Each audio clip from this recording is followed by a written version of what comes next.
पंचनामा न्यूज, सर्वसामान्य जनतेचा बुलंद आवाज। खातगाव फाट्याजवळ भरधाव इकोची दुचाकीला धडक, चोपड्याच्या युवकाचा जागीच मृत्यू।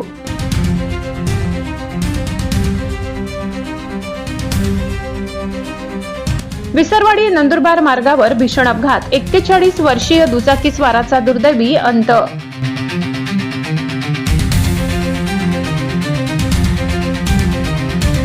विसरवाडी नंदुरबार मार्गावरील खातगाव फाट्याजवळ शनिवारी दुपारी झालेल्या भीषण अपघातात चोपडा येथील 41 वर्षीय दुचाकी स्वाराचा दुर्दैवी मृत्यू झाला। समोरून भरधाव वेगात येणाऱ्या इको गाडीने दुचाकीला दिलेल्या जोरदार धडकेमुळे हा अपघात घडलाय। या प्रकरणी विसरवाडी पोलीस ठाण्यात इको चालकाविरुद्ध गुन्हा दाखल करण्यात आलाय।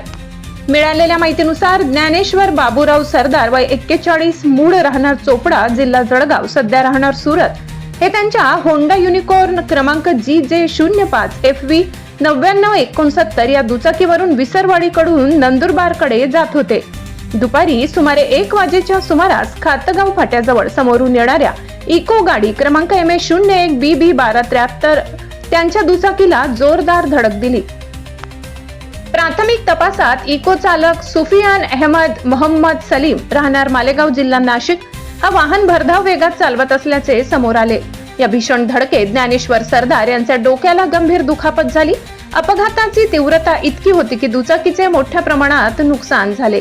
घटनेची माहिती मिळताच विनामूल्य सेवा देणाऱ्या नाणीसधाम रुग्णवाहिकेचे पायलट सुरेश वसावे यांनी तात्काळ घटनास्थळी धाव घेत जखमींना विसरवाडी येथील ग्रामीण रुग्णालयात दाखल केले, मात्र वैद्यकीय अधिकाऱ्यांनी तपासणीअंती त्यांना मृत घोषित केले।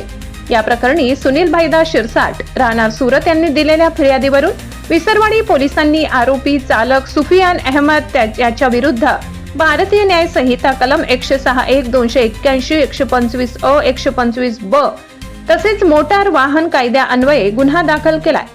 सहाय्यक पोलीस निरीक्षक नरेंद्र साबळे यांचे मार्गदर्शनाखाली पुढील तपास सहाय्यक पोलीस उपनिरीक्षक रामचंद्र महने करीत आहेत।